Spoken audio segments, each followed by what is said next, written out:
Bonjour, mon nom est Caroline Leblanc et je suis conseillère pédagogique en prévention et en traitement de la violence.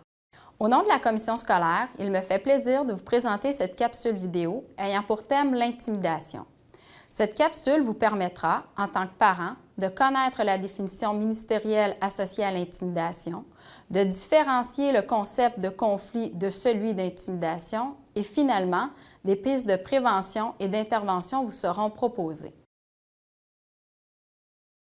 L'intimidation est présente dans tous les contextes sociaux, culturels et économiques, comme plusieurs autres formes de violence d'ailleurs. Qu'elle se manifeste physiquement par une bousculade, verbalement par des propos humiliants, par écrit via l'espace virtuel ou par aliénation sociale en excluant volontairement un élève d'un groupe, 4 critères nous permettent de déterminer qu'il s'agit bien d'une situation d'intimidation. Tout d'abord, il y a une inégalité des pouvoirs, tant par le nombre de personnes impliquées, l'âge des personnes impliquées ou le statut social des personnes impliquées. Deuxièmement, il y a une intention de faire du tort. Troisièmement, il y a une détresse vécue par l'élève victime d'intimidation.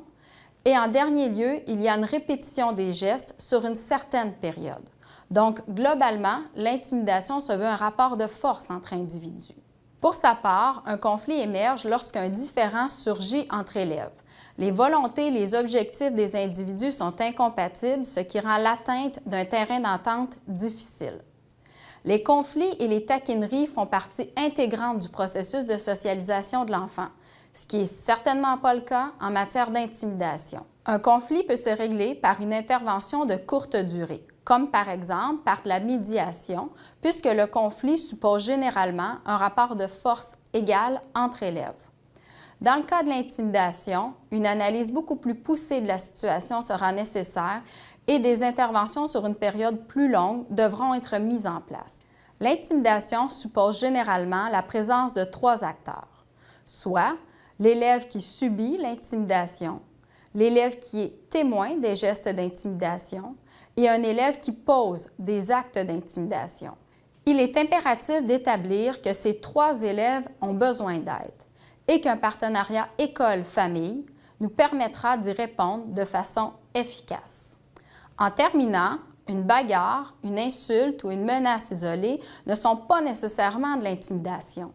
Par contre, il s'agit de gestes violents et répréhensibles sur lesquels il faut agir.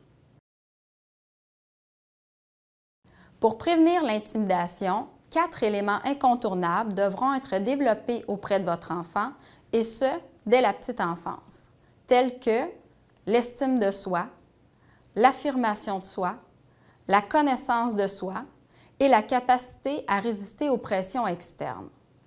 En amont de la situation d'intimidation, prenez quelques minutes quotidiennement afin de discuter avec votre enfant de sa journée à l'école. Non sous forme d'interrogatoire, mais davantage sous l'angle d'un moment de qualité parent-enfant. Les questions ouvertes, sans possibilité de réponse oui ou non, favoriseront les échanges. Avec qui as-tu dîné? À quoi as-tu joué aujourd'hui? Est-ce qu'il y a des élèves que tu fréquentes moins? Pourquoi? Pourquoi as-tu choisi ces élèves en tant qu'amis? Si votre enfant parle peu de sa journée à l'école, vous pouvez lui parler de certains aspects de votre journée ou de votre vécu en tant qu'élève. Ce type de conversation ouvrira la porte à la dénonciation si une éventuelle situation d'intimidation surgissait. Quels sont les signes d'un enfant victime d'intimidation à l'école? Votre enfant a-t-il perdu soudainement l'intérêt pour des activités qu'il aimait? Refuse-t-il d'aller à l'école? A-t-il souvent mal à la tête ou au ventre? Ses résultats scolaires ont-ils chuté de façon inexpliquée? Semble-t-il triste ou malheureux? Évidemment, ces signes représentent des indices et non une équation directe reliée à une situation d'intimidation. De plus, ces indices peuvent aussi être liés à d'autres difficultés vécues par votre enfant. Il importe de différencier avec votre enfant les termes dénoncer et stouler, car la loi du silence est l'une des caractéristiques non négligeables d'une situation d'intimidation.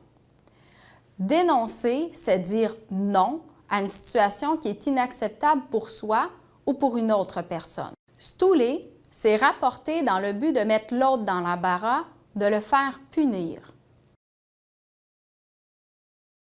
Si votre enfant est victime d'intimidation à l'école, votre rôle consistera surtout à le soutenir et à l'accompagner dans cette réalité. Voici quelques pistes d'intervention. Félicitez-le d'en avoir parlé et prenez le temps de l'écouter. Prenez la situation au sérieux.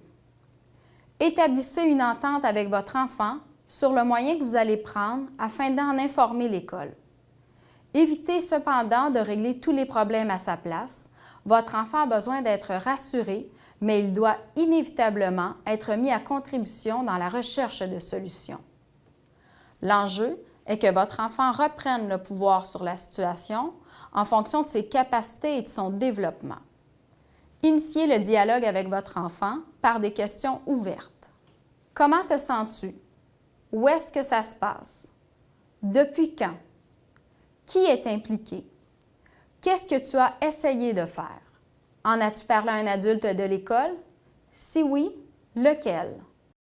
Si votre enfant est témoin d'un geste d'intimidation à l'école, la présence de témoins augmente le sentiment de pouvoir de l'élève intimidateur. Par contre, les témoins peuvent réellement faire la différence quant à l'arrêt des gestes d'intimidation.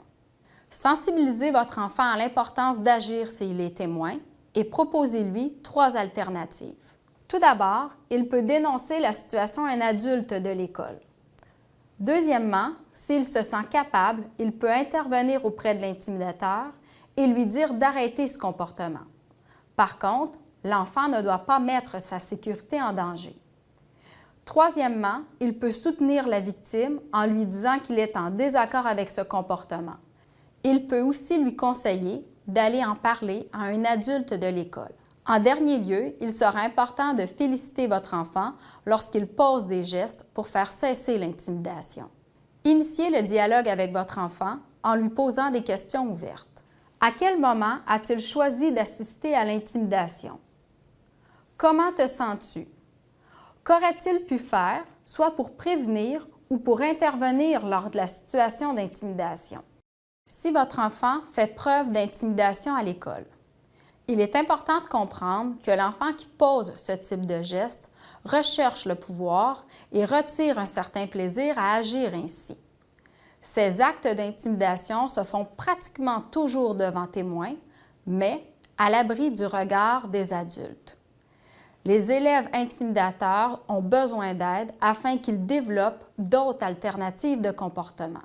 Voici quelques pistes d'intervention. Exprimez votre désaccord envers son geste. Évitez de banaliser la situation. Travaillez en partenariat avec l'école. Aidez votre enfant à comprendre l'importance de ces gestes et exposez clairement les conséquences si votre enfant poursuit ce genre de comportement. Sensibilisez-le aux différences. Discutez des alternatives pour gérer sa colère et finalement, référez-vous à un professionnel de la consultation si l'intimidation se poursuit ou si l'importance du problème vous préoccupe. L'enjeu est de conserver votre position claire face à ce type de comportement car rien ne justifie la violence. Initiez le dialogue avec votre enfant par des questions ouvertes. Qu'est-ce qui s'est passé? Comment te sens-tu?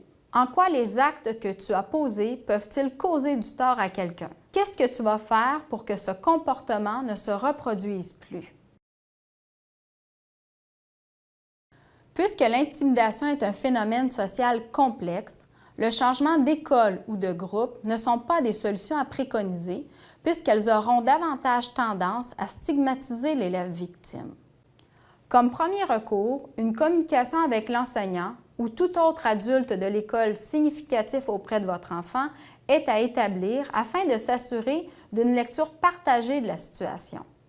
Par la suite, en collaboration avec la direction d'école et la personne responsable du dossier intimidation dans ce milieu, il sera impératif de déterminer les interventions à préconiser, telles que les ateliers d'apprentissage sociaux, les mesures d'aide, ainsi que d'un plan de sécurité ou d'accompagnement qui sera mis en place auprès de l'enfant.